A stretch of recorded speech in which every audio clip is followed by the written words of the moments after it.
The news media and politicians have recently been declaring that the only equitable resolution to the Arab-Israeli conflict is a two-state solution. Is this a new idea? We have covered a lot of chapters about Muhammad and his Quran and have demonstrated so far, beyond a reasonable or a shadow of a doubt, that there is not a single letter, word, verse, ayah, or chapter, surah in the Quran that is the product of any compassionate, merciful, and all-knowing divinity.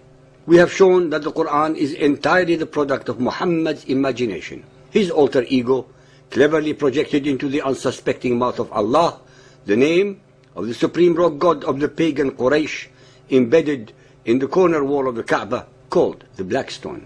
We have been successful in doing so based entirely on facts pulled from the very Arabic Muhammadan records of the Quran, hadiths, and other manuscripts and books of theirs. We deal with facts, all the facts, and nothing but the facts, because in the final analysis they are more lethal and destructive than any and all lies. We shall of course continue to chip at all the mendacities that protect the fallacies about Muhammad and his Quran, but we shall from now on also address many of the ramifications that Muhammadan Islam, as the worst intellectual and spiritual fraud that has ever been perpetrated upon the human consciousness in the last 7,000 years of recorded history, has bequeathed to the people of the world.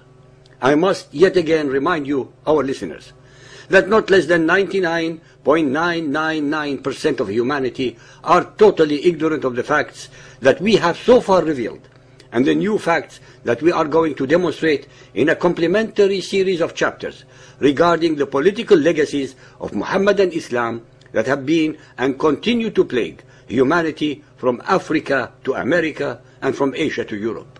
We shall address from now on the subject of Arabian conquests that they proudly call Al-Futuh.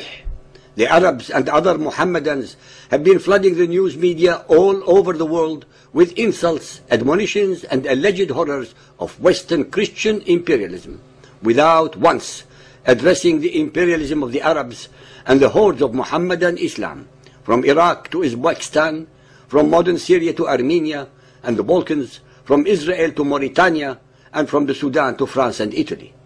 We shall explore with you the facts and not the propaganda, the realities and not the myths of these subjects, based entirely on the records that are available for all to check and double-check.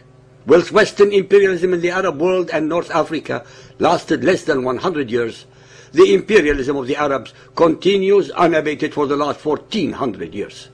Whilst Western imperialism brought to the Arabs and other places in Africa and Asia the foundations of democracy, medicine, electrification, water reclamation, education, archaeology, roads, trains and airports, just to name a few contributions, the Arabs and Muhammadan Islam have only brought misery, backwardness, ignorance, tyranny, terror, subjugation, humiliation and illiteracy to their hundreds of millions of conquered peoples for the last 700 years. While the Western imperialists have been atoning for their alleged misdeeds, the Arabs, with an obscene degree of hypocrisy, actually continue to glorify in every mosque sermon, in their books, their TV and all their media, the slaughter of millions and the conquest of Muhammadan Islam on 3 continents, Asia, Africa and Europe, covering an area of about 10 million square miles, and the subjugation, occupation, humiliation and historical eradication of at least 10 civilizations and major cultures. While Western imperialists have apologized to their previously subject peoples, the Arabs have never done the same to anybody, but in fact they do the opposite by gloating and reveling at them. Ladies and gentlemen, as we have demonstrated in many of our chapters, the obvious invariably escapes the attention of the unwary. The people who inhabited North Africa were not Arabs, but Hamitic Africans. They were conquered by the Semitic Arabs and became Arabized after their conquest in the 7th and 8th centuries. Most of them were forced to lose their identity, their culture, their traditions and their religion by the extremism and terror of fundamentalist Muhammadan Islam. Neither modern Iraq, Syria, Jordan or Israel were Arab until and in the aftermath of their subjugation by the Muhammadan Arabs in the 7th century. We have shown that Muhammadan Islam is a theocratic belief system that has no secular component. That fundamentalist Muhammadan Islam believes literally in every word in the Quran as having been revealed by Allah, allegedly God. Please listen carefully to the following Quranic verses that address the issue of the Israelites and their promised land. Al-Isra 17.104. And we said thereafter to the children of Israel, dwell securely in the land of promise. Al-A'raf 7.137.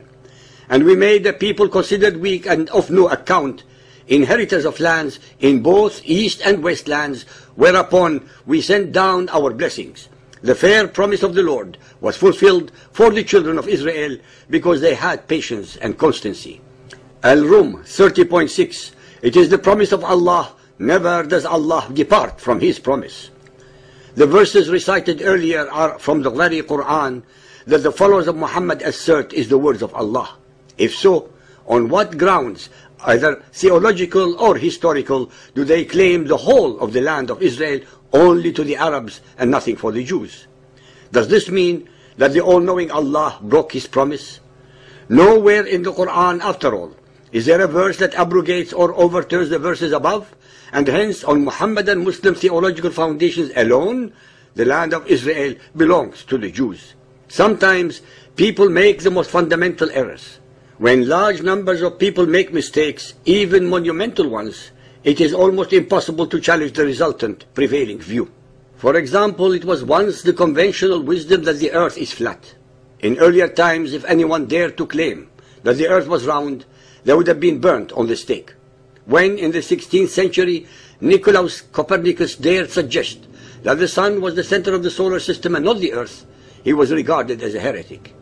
In today's language, any attempt to explain the Arab-Israeli conflict in terms other than Israel's illegal occupation of Palestinian land and or the denial of Palestinian national aspiration is often regarded like a declaration that the earth is flat and is the center of the universe. But what if this view is wrong? What if, in terms of understanding the Arab-Israeli conflict, we are living in pre-Copernican times? What if the Jewish state, that is considered to be the root of all evil in the Middle East, were instead actually the victim? In our chapter 142, Palestine and Palestinians, we ask several relevant questions to ascertain whether or not such an entity called Palestine and the people called Palestinians actually existed in history. Nowhere in the whole of the Quran, the Ahadith, or all of Arab history is the land of Palestine or the Palestinian people are mentioned, alluded to, or remarked upon. No one has so far answered our questions with any proof that they actually existed. The so-called Palestinians have absolutely no idea where their very name is derived from. They, as usual with the ignorance of Muhammad and his followers, contort and mix up historical places and characters by identifying the Canaanites with the Philistines. What if Zionism is not colonialism, but rather an ancient people's deep connection to their native historical and covenantal land? What if the real colonialism was and is in reality Arab imperialism and expansionism, which contest a Jewish state on even 1/500th of the area of lands conquered by the Arabs? Nearly 4,000 years ago, the forefathers of the Jewish people, Abraham, Isaac, and Jacob, lived in the land of Israel, which God had promised to them and to their descendants forever. That promise was confirmed at Mount Sinai and was delivered upon by God through Joshua after the death of Moses more than 3,300 years ago, when the Israelites entered the land after being liberated from Egyptian slavery and oppression. About 3,000 years ago, King David established Jerusalem as the capital city of the Promised Land. Nowhere in the whole of the Bible records is there mention of the land of Palestine nor of the Palestinian people. Neither are they mentioned in the Arabic language anywhere throughout the history of the Arabs until 40 years ago.